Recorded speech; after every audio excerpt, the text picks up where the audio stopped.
नमस्कार दोस्तों, स्वागत है आपका मैथ्स मैजिक पे। तो दोस्तों आज एनटीपीसी ग्रेजुएट लेवल जो मैथ्स 13 अक्टूबर 2025 में जो मेंस में पूछे गए थे प्रश्न, वो प्रश्न आज हम लोग देखेंगे। टॉप 15 प्रश्न जितने भी इसमें शिफ्ट में 2 शिफ्टों में एग्जाम हुए थे, टोटल मैथ्स प्रश्न करेंगे। बट 15-15 क्वेश्चन पर डे करेंगे, जिसमें कि इजी से हम लोग समझ सके। क्विकली सॉल्व के साथ बिल्कुल टाइम नहीं लगना चाहिए इसमें, और नहीं लगेगा टाइम, ठीक है। तो आप लोग जानते हैं सीबीटी 2 में जो पूछे गए थे वो पेपर हम लोग आज देखेंगे। आज सिर्फ फर्स्ट में पहला पेज से, ठीक है।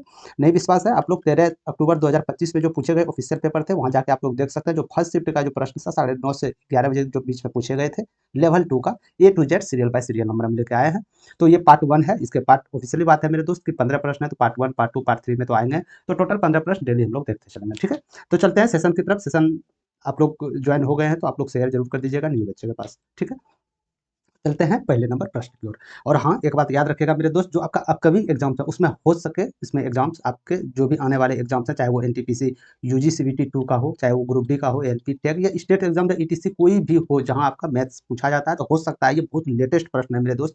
लेटेस्ट प्रश्न इसीलिए क्योंकि ये 13 अक्टूबर को पूछे गए हैं। समझ में आ रहा है आपको? 13 अक्टूबर 2025 को, यानी कि 1 महीना भी 2 महीना भी पुराना समय नहीं हुआ है। तो ये प्रश्न आगे रिपीटेड 110% ये प्रश्न रिपीटेड आगे होंगे, ठीक है। तो आप लोग ध्यान से देखिएगा, जितने भी शिफ्टों में एग्जाम हुआ टोटल हम लोग करेंगे, बट 15-15 प्रश्न हम लोग डेली देखते चलेंगे, ठीक है। चलते हैं पहले नंबर प्रश्न की ओर। पहले नंबर प्रश्न में बोला जा रहा है find the value of the following, मतलब निम्नलिखित में से किसका इसका मान क्या होगा ये आपको बताना है। तो इसका मान निकालने के लिए बहुत ही सरल था। इसका आप स्क्वायर करते 36 हो जाता। आप जानते हैं रूट अंडर 2 पे पावर स्क्वायर है, तो रूट अंडर का वैल्यू हाफ होता है। तो यदि हाफ इस पे गुना कीजिए तो ये 2, ये रूट अंडर कर जाएगा। कभी भी रूट अंडर के पावर किसी पे पावर 2 हो तो रूट अंडर और जो पावर 2 होगा वो कट जाएगा हमेशा। तो यहाँ पे क्या आ गया 2, 5, इसका रूट अंडर 25 का कितना हो जाएगा मेरे भाई? 5 हो जाएगा। तो 5 बचे 25 माइनस 11, ठीक है। तो यहाँ से आपका 38 आ गया और माइनस 36 हो जाएगा। तो आपका यहाँ जो भी वैल्यू निकल के आएगा मेरे दोस्त, वो 2 वैल्यू होगा। Option number 4 is correct answer. समझ गए? यानी कि ये प्रश्न जो 13 अक्टूबर में पूछे गए मेरे दोस्त, हम ऑप्शंस भी चेंज नहीं किए हैं। जो एग्जामिनर द्वारा, जो सेटर द्वारा जो किए गए थे प्रश्न, जो ऑप्शन भी किए गए थे, सेम टू सेम ऑप्शन रखा हूँ। ऑप्शन भी चेंज बिल्कुल नहीं हुआ, सीरियल वाइज, ठीक है। समझ गए? तो इसका आंसर आपके 4 के साथ चले जाएगा। चलते हैं दूसरा नंबर प्रश्न की। दूसरे नंबर प्रश्न में बोला जा रहा है मेरे दोस्त, निम्नलिखित में से वो संख्याएं आपको बताना है जो 39 से भाग करे तो पूरी तरह भाग लग जाए, ठीक है। साफ साफ बोला जा रहा है निम्नलिखित में से कौन सी संख्या 39 से विभाज्य है। ये चारों संख्या में एक संख्या ऐसा है जो 39 से विभाज्य है, ठीक है। तो आप लोग जानते हैं कि कोई भी संख्या 39 से यदि विभाज्य है तो वो 100% वो 3 और 13 से भी विभाज्य होगा। क्यों होगा? क्योंकि इसका मल्टीपल 39 है। इतना बात समझ गए आप लोग? यानी कोई भी संख्या यदि 39 से विभाज्य है तो वो 13 से विभाज्य होना चाहिए, वो 13 13 से भी विभाज्य होनी चाहिए, वो 3 से भी विभाज्य होनी चाहिए, दोनों से भी विभाज्य होनी चाहिए, ठीक है। तो चलते हैं सीधे ऑप्शन की ओर, हम चेक करते हैं। डायरेक्ट भाग इस तरह प्रश्न आए, डायरेक्ट 39 से भाग देने आपको नहीं बैठ जाइएगा, ठीक है। इसमें बहुत समय आपका चले जाएगा। तो 3 से विभाजकता का नियम क्या कहता है आपका? 3 से विभाजकता का नियम कहता है मेरे दोस्त, कोई भी संख्या के अंकों का योग, कोई भी संख्या के अंकों का योग यदि 3 से भाग लग रहा हो तो वो संख्याएं पूरी तरह 3 से भाग लगेगा, ठीक है। तो संख्याओं का योग देख लेते हैं। 6 2 8 5 13, 13 9 22 2 24, ये संख्याएं का योग 24 आ रहा है। क्या ये 3 से भाग है? जी हाँ। तो यानी 100% ये भी 3 से विभाज्य हो जाएगा। समझ गए यहाँ तक? ठीक है। अब चलते हैं आगे की ओर, इसको जोड़ लेते हैं। तो 6 2 8 2 10 7 17 और 7 24 36, 30 आ रहा। क्या ये 3 से विभाज्य है? 100% है, यानी कि ये भी 3 से विभाज्य। यदि इसका योग 3 से विभाज्य है तो ये संख्याएं भी 3 से विभाज्य हो जाएगा, ठीक है। ये भी विभाज्य है। क्या ये विभाज्य है? 6 2 8 2 10 7 17 1 18, जी हाँ 18 भी 3 से विभाज्य है, यानी कि ये संख्याएं भी 3 से विभाज्य होगा। ये संख्याएं 6 2 8 5 13 6 19 4 23 9 32, क्या ये 32 3 से विभाज्य होगा? क्या 32 कभी भी 3 से विभाज्य होगा? नहीं होगा, यानी कि एक तो पता चल गया गुरु जी, चौथा नंबर ऑप्शन आपका नहीं, ठीक है। समझ में आ गया आप लोग को? अब बात करेंगे 13, 3 से तो विभाज्य हो गया। अब क्या 13 से वो संख्याएं विभाज्य हो रहा है? तो जो 13 से संख्याएं विभाज्य होगा वो आपका करेक्ट उत्तर होगा। ये जो 39 से विभाज्य होगा, क्या ये 13 से विभाज्य है? देख लेते हैं। 13 पचे 55 करते हैं तो 105, 13 अठे 104, तो यहाँ से हो गया 13 अठे 100, 13 छक्के 52। हाँ, ये जो फर्स्ट नंबर आपका ऑप्शन है, ये संख्याएं 13 से और 3 से भी मल्टीपल हो रहा है, यानी कि करेक्ट ऑप्शन जो उत्तर हो जाएगा आपका 1 नंबर के साथ चले जाएगा, ठीक है। 62 50 93 इज करेक्ट आंसर। समझ में आ गया? ये संख्या को 39 से, क्या ये 13 से विभाज्य है? नहीं। ये हो भी गया तो 39 से विभाज्य नहीं होगा। समझ में आ रहा है आपको? तो बताने का मतलब है मेरे दोस्त, इस प्रकार के प्रश्न को ना आप 39 से भाग देकर सिंपल इसको 2 फैक्टर में तोड़िए और इससे भाग दीजिए। किससे होगा? आपका आसान हो जाएगा। मान के चलिए एक संख्या 3 से विभाज्य हो सकता है, ये तीनों 3 से विभाज्य ना होता तो आपका उत्तर तो 3 ही से होता। 13 से डिविजिबल करने के काम ही नहीं आता आपको। समझ में आ रहा है आपको? ठीक है। तो इस प्रकार के प्रश्न को इस विधि से ही बनाना चाहिए जिसमें कि कीमती समय बच सके आपका, ठीक है। चलते हैं तीसरे नंबर प्रश्न। तीसरे नंबर प्रश्न में बोला जा रहा है 5 क्रमागत पूर्णांकों का औसत 12 है, तो इन पूर्णांकों में से सबसे बड़ा पूर्णांक कौन सा है ये आपको बताना। 5 क्रमागत पूर्णांक है। क्रमागत मतलब लगातार, यदि मान के चलिए बोल देगा 5 क्रमागत पूर्णांक स्टार्टिंग से क्या होगा, तो आप सिंपल बोल सकते हैं 1 2 3 4 5। यानी कि जो भी क्रमागत संख्याएं होगा मेरे दोस्त, इसका औसत यदि आपको बोलना निकालना है तो औसत इसका हमेशा बीच वाला होगा। क्यों होगा? कोई भी संख्याएं का यदि अंतर समान हो जाएगा मेरे दोस्त, सबका अंतर समान यदि होगा तो उसका औसत हमेशा बीच वाला होगा। तो इसमें बीच में क्या है, 3 है, तो यह इसका औसत हो जाएगा। समझ में आ रहा है? इसी प्रकार 5 संख्याएं हैं, A B C D E, 5 संख्याएं लिख लिया हम। इसका औसत 12, क्योंकि क्रमागत है, यदि क्रमागत है तो अंतर भी समान होगा, और अंतर यदि समान होगा तो बीच वाला औसत होगा। तो बीच में इसमें क्या है, सी, तो यही तो इसका औसत है। औसत क्या दिया गया है, 12। लेकिन है क्रमागत, तो ये 13 होनी चाहिए, ये 14 होनी चाहिए। इसी प्रकार इस घटते क्रम में ये 11 होनी चाहिए, ये 10 होनी चाहिए। अरे क्या यही संख्याएं होनी चाहिए? होनी चाहिए। यहाँ थोड़ी 999 आ जाएगा मेरे दोस्त, नहीं आएगा ना। 12 औसत, तो 12 के आसपास ही आनी चाहिए संख्या। तो बोला जा रहा है कि पूर्णांकों में से सबसे बड़ा पूर्णांक कौन सा है? तो पूर्णांकों में सबसे बड़ा पूर्णांक क्या नजर आ रहा है आपको मेरे दोस्त? 14 ही तो नजर आ रहा है। तो 14 is correct answer, option number B. बताइए क्या दिक्कत है? कुछ भी एक्स नहीं मानना था, x plus one, x plus two करके इस तरह कुछ भी नहीं करना था। बिल्कुल ईजी आपका मेथड लगाना था, और आंसर जो है आपके बगल में आके बैठ जाता। ठीक है। अब कोई भी जो महानवी स्टूडेंट होंगे, जो विद्यार्थी होंगे, वो क्या करेंगे, वो चार को, जो चार को आंसर दिए हैं, इसका मतलब वो मैथ्स के बारे में कुछ जानते ही नहीं। अरे भाई, जब बोल रहा है इन पूर्णांकों में सबसे बड़ा पूर्णांक क्या है और इसका औसत दिया गया है, तो हमेशा तो वो संख्याएं 12 से ज्यादा होगा ना। 11 कहाँ से घट, 12 से कभी कम आ सकता है क्या? कभी नहीं आ सकता। चौथा तो यूं ही आप बिना कुछ देखे, चौथा औसत सिर्फ देख के आप हटा सकते थे। ठीक है। तो इस प्रकार से अप्रोच आपको लगाना है मेरे दोस्त, जिसमें कि मैथ्स में यदि आप समय बचा लिए तो कोई भी कम्पिटेटिव एग्जाम में आप इजीली क्वालिफाई कर जाइएगा। ये मेरा मानना है और ये मेरा एक्सपेरिमेंट किया हुआ है। समझ गए? तो मैथ में जितना भी हो सके आपको कीमती समय बचाना है। ठीक है। चलते हैं चौथे नंबर प्रश्न की तरफ। चौथे नंबर प्रश्न में ये देखिए क्या है, इसमें इसमें हो सकता है तो आप कैलकुलेटिव करके आराम से निकाल सकते हैं। बहुत इजी प्रश्न था, लेकिन इसको लाने की वजह देखिए मेरे दोस्त, कोई भी प्रश्न हो ना, आप एक बार प्रश्न को देखिए, प्रश्न को देख लीजिए, एक बार आपको उत्तर को देख लेना। ठीक।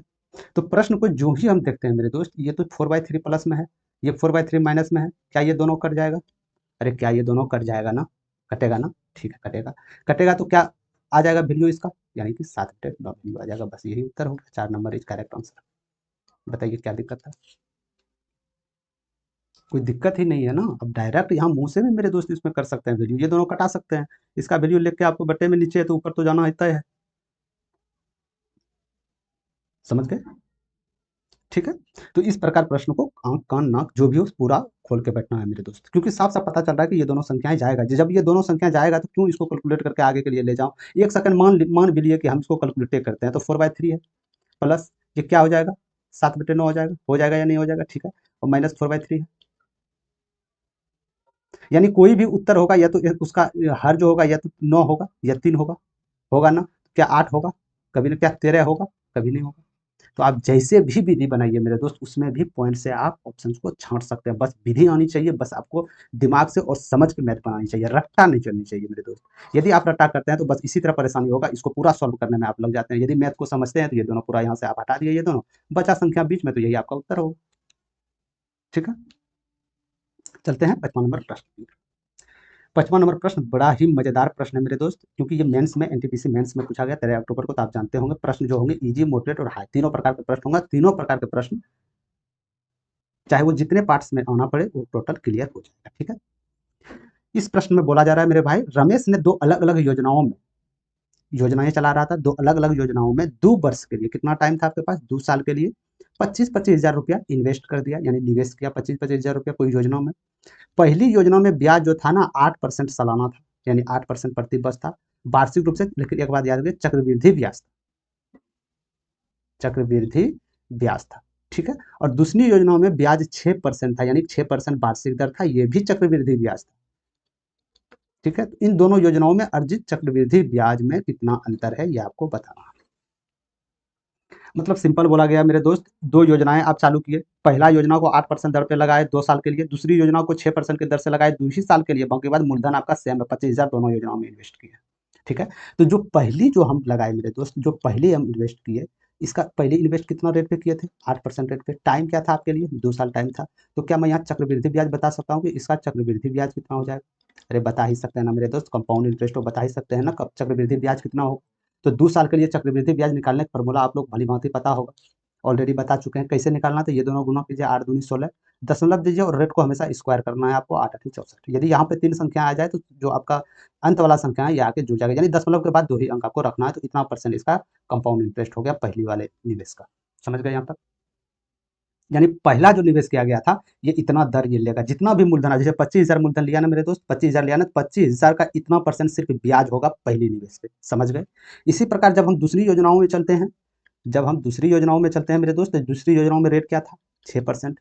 टाइम क्या दिया गया था? 2 साल। तो इसका कंपाउंड इंटरेस्ट यानी चक्रवृद्धि ब्याज क्या हो जाएगा? 1 साल में यदि हम देखें तो, 2 साल में यदि देखें तो सिंपल क्या करना है, दोनों को गुना कीजिए, 6 दूनी 12, 6 का स्क्वायर, रेट का स्क्वायर कीजिए 36, यानी कि इतना % इसका दूसरी योजना का ब्याज निकला। निकला नहीं निकला? यानी कि 25,000 दूसरी में भी यही मूलधन लगाया था, 25,000 का यदि 12.36% निकालते हैं आप, तो वो रुपया निकल जाएगा मेरे दोस्त जो आपका ब्याज निकलेगा दूसरे निवेश में।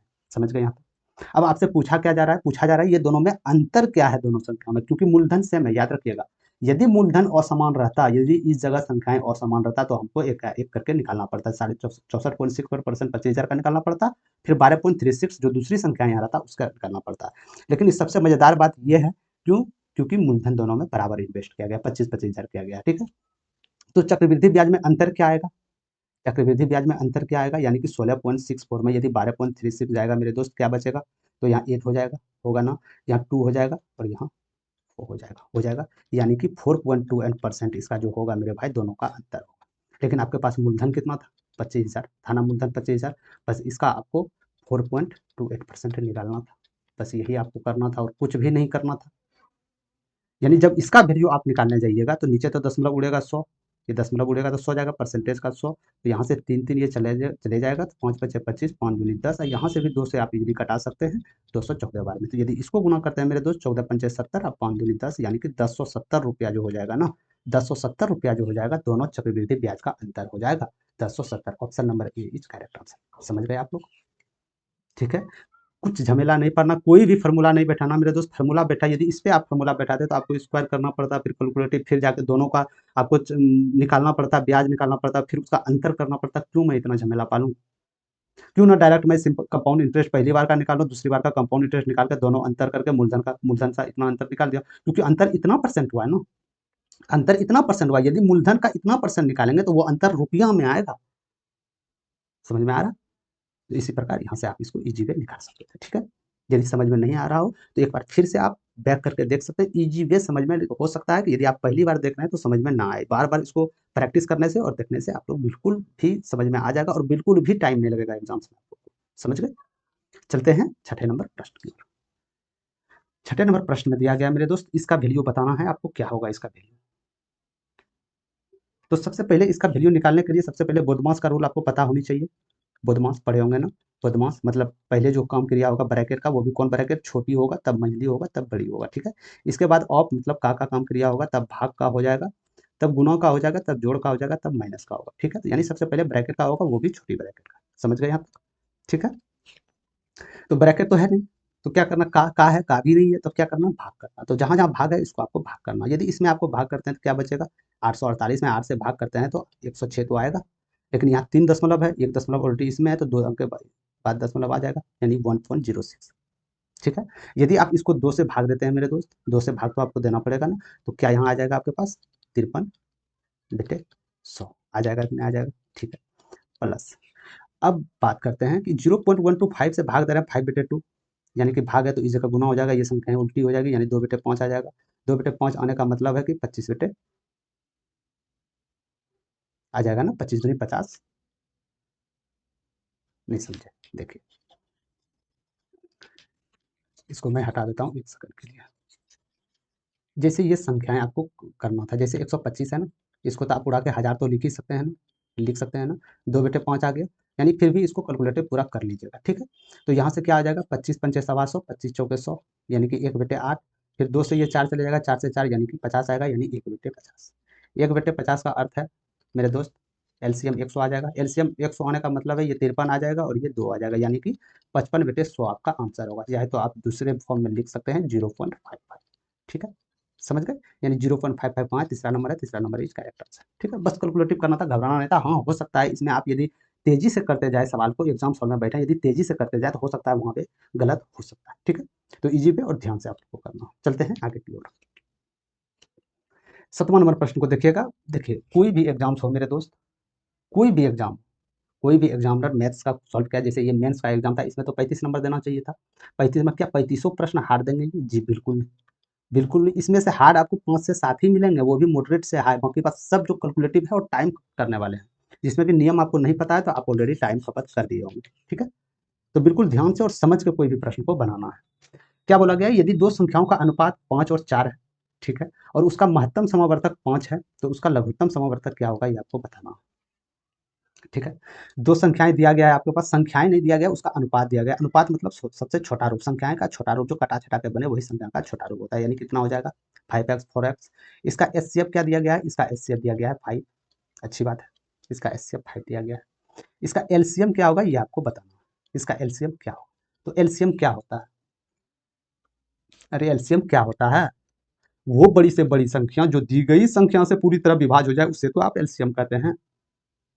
यानी कि एलसीएम इस जगह वो संख्याएं होगा जो 5 से भी विभाजित हो जाए और 4 से भी विभाजित हो जाए, तब उसी को एलसीएम कहते हैं मेरे दोस्त। तो बड़ी से बड़ी वो संख्या जो दी गई संख्या से पूरी तरह विभाज्य हो जाए, यानी पूरी तरह भाग लग जाए, उसे एलसीएम कहते हैं। आप लोग लघुत्तम समावर्तक कहते हैं। यानी कि जो भी लघुत्तम समावर्तक संख्याएं होगा वो 5 से भी कटेगा और 4 से भी कटेगा। तो क्या 90 5 से कट रहा है? जी 5 से तो कट रहा है, 4 से नहीं कट रहा है, तो ये संख्याएं नहीं हो सकता। 128 4 से तो कट रहा है लेकिन 5 से नहीं कट रहा है, तो ये भी संख्याएं नहीं हो सकता। हमको वो संख्याएं ढूंढना है जो दोनों से कट जाए। 124 4 से तो कट जाएगा, 5 से नहीं जाएगा, बचा एक ही संख्या 100 जो कि दोनों से जा रहा है। ऑप्शन नंबर 4 ही करेक्ट आंसर। हमको निकालने का झंझट ही नहीं पालना है ना।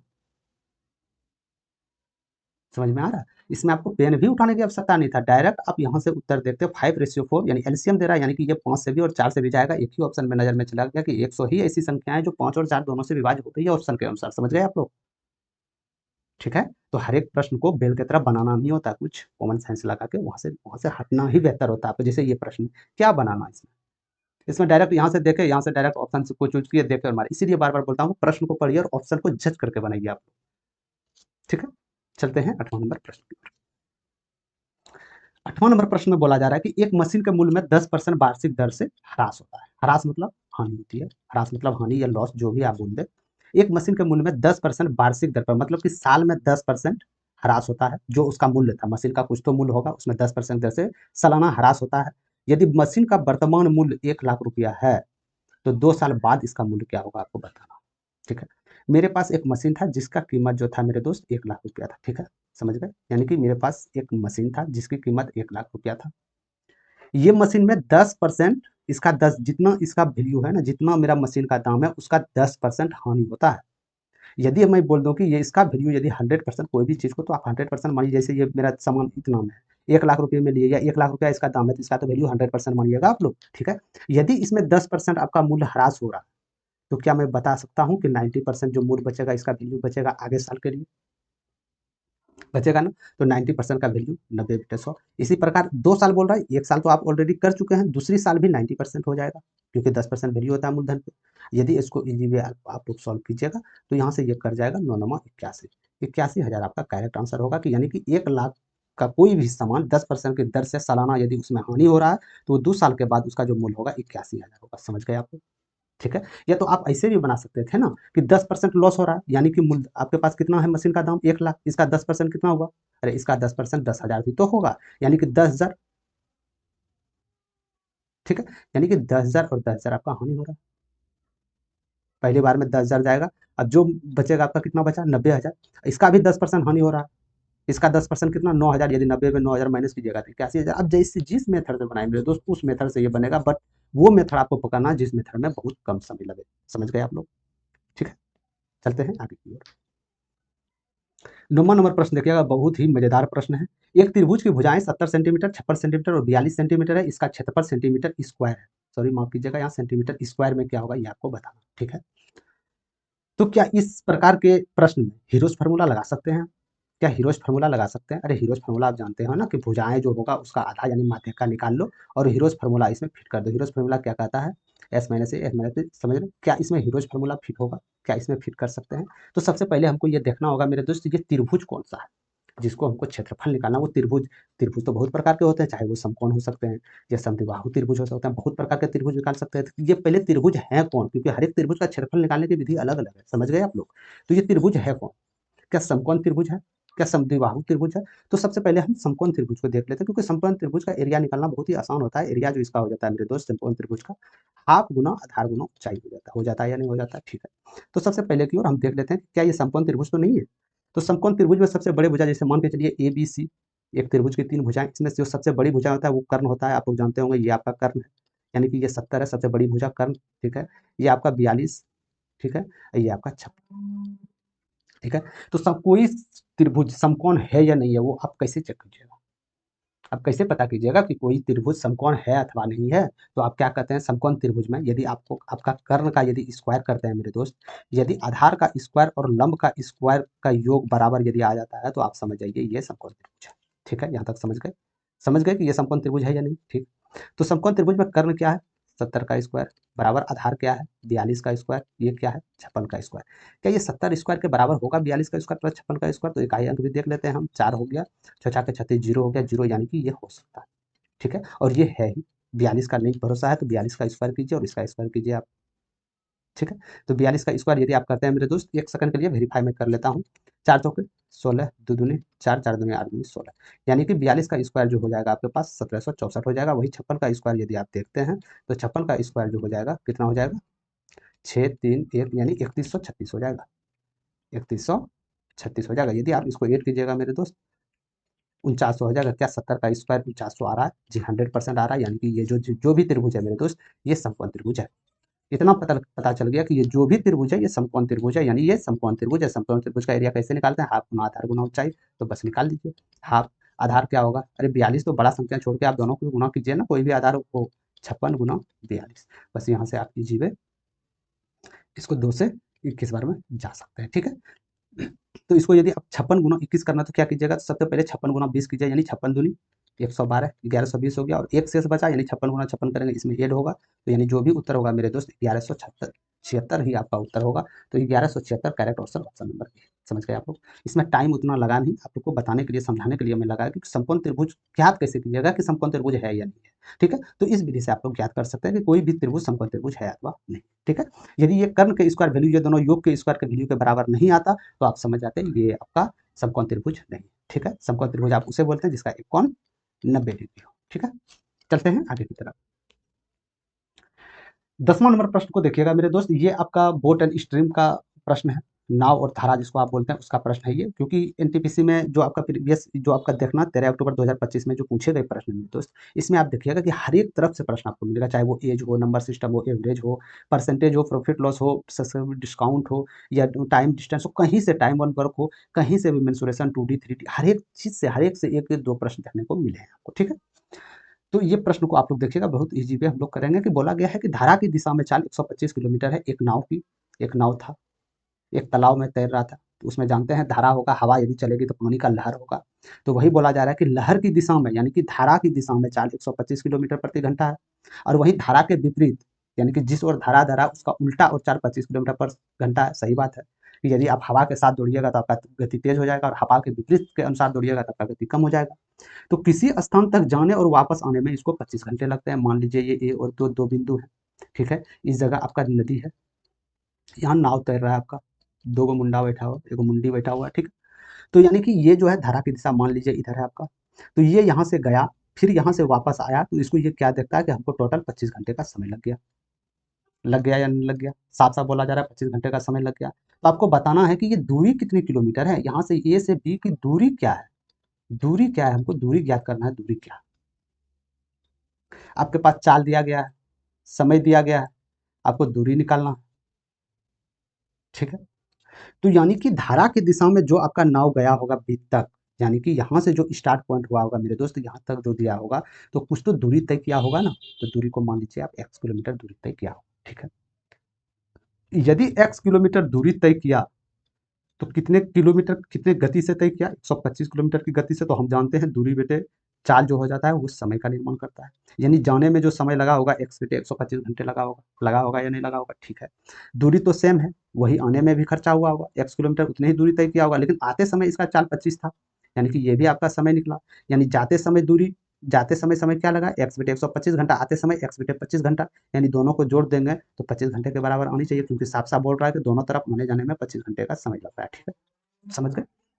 तो यानी इसका योग इसके बराबर आपको करना है, तो बस कुछ नहीं कीजिए, कर दीजिए, बस यही तो करना था। तो यदि आप इसका एलसीएम मेरे दोस्त 125 ले लेते हैं तो ये आपका एक्स हो जाएगा, प्लस ये 25 पंचे ये 5x हो जाएगा। तो यहाँ से आप 6x बराबर 125 गुना 25 ऑलरेडी कर सकते हैं। ठीक है, समझ गए।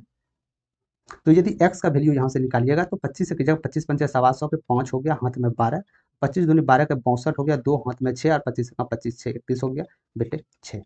यानी कि x का आप x किसका वैल्यू माने थे, अरे आप x किसका वैल्यू माने थे मेरे दोस्त, x आप किसका दूरी का तो वैल्यू माने थे, यानी कि ये दूरी आपका निकल रहा है। एक साइड का ए से बी से जाने जाने की दूरी निकल रहा है। क्या दूरी निकल रहा है, यहाँ से यदि आप पूर्णांक में लेते हैं, पूर्णांक में लेते हैं तो क्या हो जाएगा, 6 पंचे 30, 6 दूनी 12, 520, 5 बटे 6 किलोमीटर।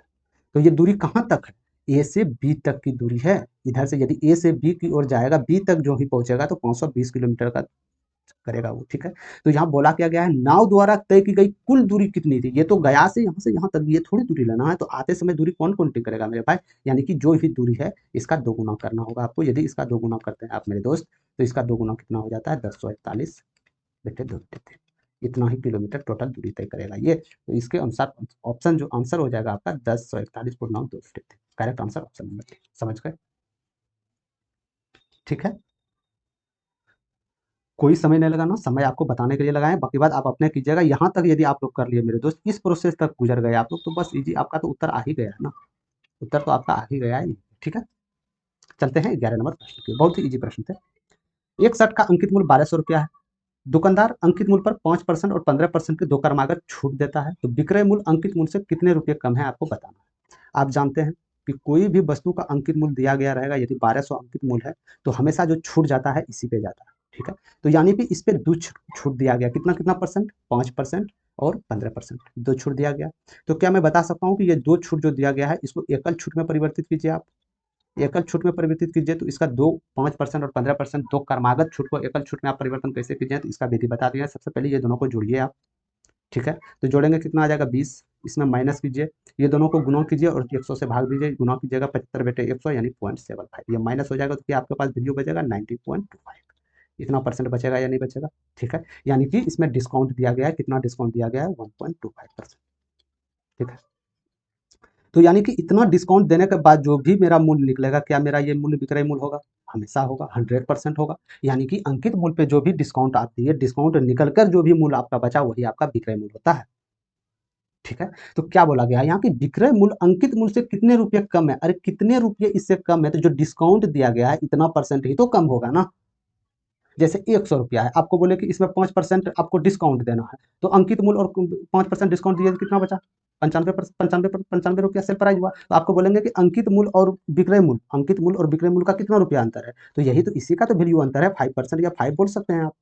ठीक है, तो इसका 5 आंसर आ जाएगा, क्योंकि अंकित मूल्य का 5% निकालिएगा तो ये दोनों का अंतर आ जाएगा। ठीक है, ये समझाने के लिए मैं साइड में लिखा हूँ, बाकी बात आप अपने तरीका से कर सकते हैं कोई भी। ठीक है, तो इसी प्रकार यदि 1200 का 90% आप निकालिए वही आपका उत्तर होगा, 1200 का 19.25%।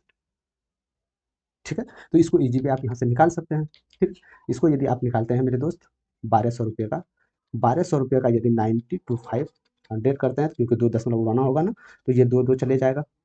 ठीक है, तो यहाँ से 4 से 4 या 12 चला जाएगा, 4 से इसको घटाते हैं 25 चला जाएगा, 25 से इसको 25 सत्ते 175 हो जाएगा। ठीक है, फिर 25 सत्ते 175, यानी ये दोनों को गुना यदि आप कीजिएगा तो 27 2 27 तो 23 यानी 231 आपका आ जाएगा, दोनों का अंतर समझ में आ गया, यानी दोनों का अंतर जो आ जाएगा 231 रुपये आ जाएगा। समझ गए आप लोग। ठीक है, कोई दिक्कत नहीं है, कैलकुलेटिव किया यहाँ से कोई दिक्कत नहीं है, यानी कि अंतर दोनों का 231 रुपया आ जाएगा। यदि 1200 रुपया में 231 रुपया माइनस कीजिएगा तो इसका भी निकल जाएगा। तो क्या आंसर आया आपके पास, 231 रुपया। कुछ मत करना था, 1200 रुपया में सिर्फ आपका 92%, यानी कि इसका एकल छूट आपको निकालना था, एकल छूट निकाल के डायरेक्ट इसमें कर देते तो आंसर आता। चाहे तो आप इसको प्रोसेस से भी कर सकते थे, इसमें कोई बड़ी बात नहीं है। ठीक है, चलते हैं आगे की ओर।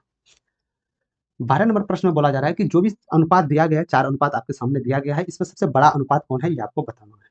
ठीक है, तो अनुपात कैसे विचार करना है कि कौन सा बड़ा है कौन सा छोटा है, तो सबसे पहले अनुपात को आप देखिए, यदि इस अनुपात को लिखना है तो आप कैसे लिख सकते हैं, 19/43 लिख सकते हैं ना, अनुपात को तो इसी के रूप में लिखिएगा ना आप। ठीक है, तो यहाँ देख सकते हैं यदि 19/43 है, तो क्या ये 0.5% से अधिक है या कम है? तो यदि इसका 0.5 भी करते हैं, यदि इसका आधा भी करते हैं मेरे दोस्त, तो 21 के आसपास आएगा, ना कि कम। यानी कि हम समझ गए कि ये 0.5 से कम संख्या है या नहीं है। ठीक है, यहाँ तक समझ गए। इसी प्रकार यदि इसको करें तो 45 का आधा आपका 22.5 हो जाएगा, 22.5 हो जाएगा, यानी 22.5 से ये अधिक है, यानी हम बोल सकते हैं 0.5 से ये ऊपर है। ठीक है, समझ गए। इसी प्रकार यदि इसको करते हैं तो ये तो 0.5 से बहुत ही कम है, क्योंकि 40 का आधा तो 20 होता है, ये तो 20 से भी बहुत कम है, यानी 0.5 से कम है। और इसका देखें तो ये भी 0.5 के आसपास, यानी 0.5 से ऊपर है। तो सबसे बड़ी संख्या खोजिए। एक कॉमन साइंस फैक्टर बता रहा हूँ मेरे दोस्त कि कैसे आप इस प्रश्न को सॉल्व कर सकते थे। ठीक है, तो यदि आप हम यहाँ पे देखें तो इसमें सबसे बड़ी संख्याएं खोज रहा है, तो ये नहीं हो सकता क्योंकि ये 0.5 से कम है। ये हो सकता है, ये भी नहीं हो सकता है 3, यानी ये भी हो सकता है। कौन कौन हो सकता है? 19/43 हो सकता है और 20/38 हो सकता है। तो आपको ये दोनों संख्याएं में देखना है कि अब दोनों संख्याएं में बड़ा कौन है। दो तो ऑलरेडी आप छांट चुके हैं कॉमन सेंस से, अब आपको दोनों में देखना सबसे बड़ी संख्याएं कौन है। तो इस प्रकार यदि पूर्णांक में दो संख्याओं में सबसे बड़ा देखना है आपको, तो सबसे पहले आपको इसको कॉर्नर को गुना कीजिए। ठीक है, यानी सॉरी माफ कीजिएगा, हम एक नंबर ऑप्शन उठा के लीजिए। एक नंबर ने 23/45 कितना होता है यहाँ। ठीक है, तो यानी कॉर्नर को गुना कीजिए। जैसे कॉर्नर को आप जैसे 45 के 20 बार में करते हैं 900, है ना? है, ठीक है। और यदि आप इसको गुना करते हैं मेरे दोस्त, 23 × 38 करते हैं, तो क्या ये 900 से कम आएगा या अधिक आएगा? क्या आएगा? यदि आप 23 और 38 को गुना करते हैं तो इस जगह क्या आ जाएगा? तो सबसे पहले आप 20 से तो गुना कर सकते हैं मेरे दोस्त। यदि 20 से गुना करते हैं तो कितना आ जाएगा? 38 दूनी 76, यानी 760। और 760 में यदि आप इसमें प्लस करके 3 बढ़ा और 38 दिया 114। यदि 114 इसमें जोड़ते हैं, क्या ये 900 से अधिक आएगा? नहीं, कभी नहीं आएगा। ये 900 से कम आ जाएगा। यानी कि ये संख्या इस दोनों में सबसे जो बड़ी संख्याएं ऊपर में होगा पावर पे, वो सबसे बड़ी संख्या हो जाएगा। इसके अनुसार से सबसे बड़ी इस दोनों में क्या है? तो सबसे बड़ी आपका निकल के आ रहा है 20/38।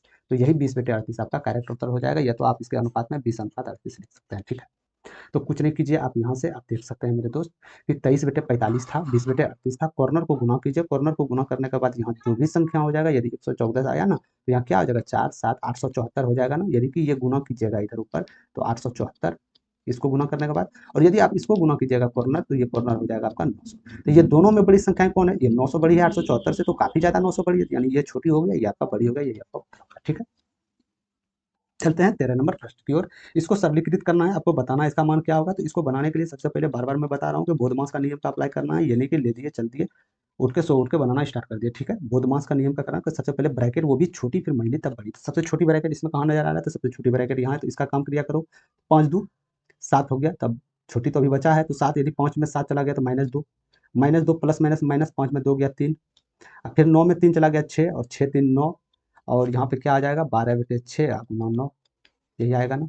और इधर 72 भगा में हो जाएगा, तो यानी 6 से दूनी 12, 9 दूनी 18, 18 चौक 72, यानी कि 4 आंसर, इस करेक्ट आंसर आ जाएगा ऑप्शन नंबर 4। इसमें पेन भी उठाने की आवश्यकता नहीं था, डायरेक्ट यहाँ से कैलकुलेट करके इस क्रम में आपको जा सकते थे। बस लास्ट में आपको जाके भाग देना होता। समझ गए आप लोग?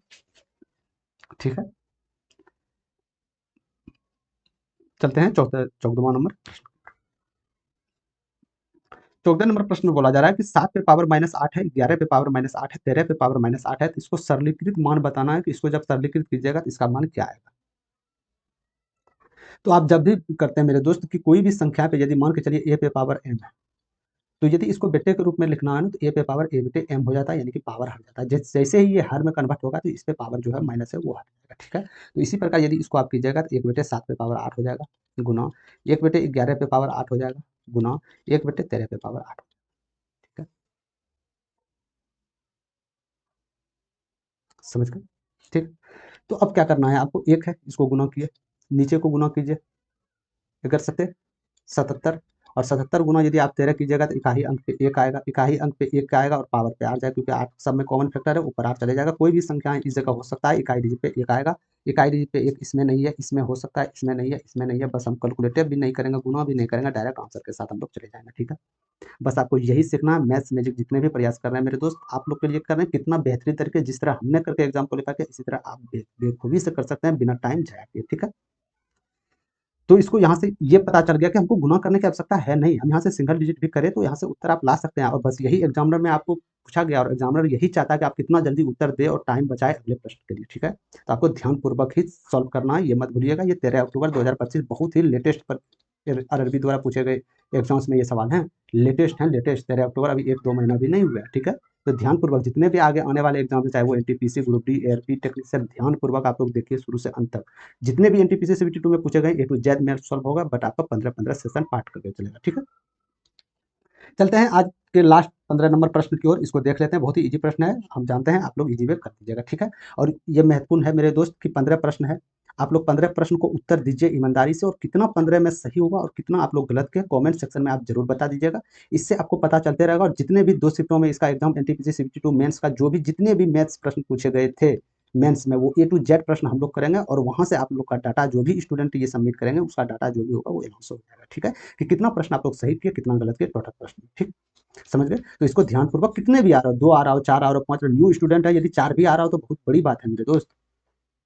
जो तुक्का मार के 2 नंबर ला रहे हैं, जो मेहनत करके न्यू स्टूडेंट जो मेहनत करके एक ही नंबर ला रहे हैं ना, तो इससे लाख गुना अच्छी है, क्योंकि ये एक अस्थायी रूप से, ये एक अस्थायी इसका नहीं है, ये कभी भी जा सकता है, लेकिन ये स्टूडेंट का एक बना रहेगा, ठीक है। तो सोचने वाली प्रॉब्लम है, यदि आप लोग ऐसा नहीं करते हैं तो आप कहीं ना कहीं अपने आप में धोखा कर रहे हैं, ठीक है। तो प्रश्न में क्या बोला, चलते हैं प्रश्न की ओर। 5,000 पर 5% और दर से 2 वर्षों में साधारण ब्याज क्या होगा, आपको बताना है। 5,000 की राशि है, आपको इसको कहीं लगाना है, 5% आप सालाना ब्याज दिए और 2 साल के लिए पैसा लगा दिए, तो आपको बताना है 2 साल के बाद जब पैसा रिटर्न होगा कितना ब्याज आप लीजिएगा मूलधन छुड़ा के, यानी 5,000 से एक्स्ट्रा कितना रुपया आप लीजिएगा, ये आपको बताना है, ठीक है। तो सिंपल इंटरेस्ट निकालने के लिए आप क्या करते हैं, अरे रेट और टाइम का गुना ही तो करते हैं, तो 5 दूनी 10, यानी कि सिंपल इंटरेस्ट आपका 10% निकल गया। 10% निकलने का मतलब है कि कितना भी मूलधन है इसका इतना परसेंट निकाल लीजिए, वो आपका ब्याज निकल जाएगा, ठीक है। तो मूलधन कितना है, 5,000, 5,000 का 10% क्या हो जाएगा, 500 हो जाएगा, यही तो आपका ब्याज रुपया में होगा, यानी कि 500 रुपया आपका ब्याज आ गया। करेक्ट आंसर ऑप्शन नंबर 3, ठीक है। तो कैसा लगा आप लोग का हल, आप लोग कमेंट सेक्शन में जरूर बताइएगा, अच्छा लगा तो लाइक जरूर कर दीजिएगा, ठीक है। और कोई भी अपडेट्स चाहिए, चाहे वो जॉब के रिलेटेड हो, चाहे आपका जॉब के रिलेटेड हो, या क्लास पीडीएफ के रिलेटेड हो, इसका पीडीएफ मैं टेलीग्राम चैनल पे दे दूंगा। तो टेलीग्राम चैनल में जाके अभी तक आप लोग नहीं जुड़े हैं तो वहाँ जाके आवश्यक जुड़े। जो भी नोटिफिकेशन आता है ए टू जेड, जो मैं मैथ्स मैजिक चैनल पे नहीं ला पाता हूँ मेरे दोस्त, तो मैं इमरजेंसी के लिए वहाँ टेलीग्राम पे मैं छोड़ देता हूँ, ठीक है। तो डिस्क्रिप्शन में हम टेलीग्राम चैनल का लिंक देंगे, वहाँ से क्लिक करके आप लोग जाके ज्वाइन हो जाइएगा, जो भी नोटिफिकेशन होगा अपडेट आप लोग बने रहिएगा, ठीक है। तो यदि आप लोग सेशन पसंद आ गया हो तो लाइक जरूर कर दीजिएगा, इससे पता चल जाएगा मेरे दोस्त कि हाँ आप लोग को सेशन पसंद आ रहा है। तो जो न्यू स्टूडेंट है, जो आगामी आने वाली की तैयारी कर रहे हैं, तो उसके लिए आप इसको शेयर जरूर कर दीजिएगा, ठीक है। यदि आप लोग अभी तक चैनल पे न्यू हैं, आप चाह रहे हैं कि एनटीपीसी मेंस में जो भी पूछे गए हैं या आरआरबी आगे में जो भी पूछे गए हैं उसका मैथ्स का बेहतरीन तैयारी करना है, तो आप लोग को जुड़ना होगा। मैथ्स मैजिक से जुड़िए और सब्सक्राइब करके बेल आइकन और पे क्लिक कर दीजिए, जो भी अपडेट आता है सबसे पहले आप तक पहुंच जाएगा, समझ गए। तो अभी के लिए इतना ही, धन्यवाद, मिलते हैं कोई नेक्स्ट सेशन में। जय हिंद।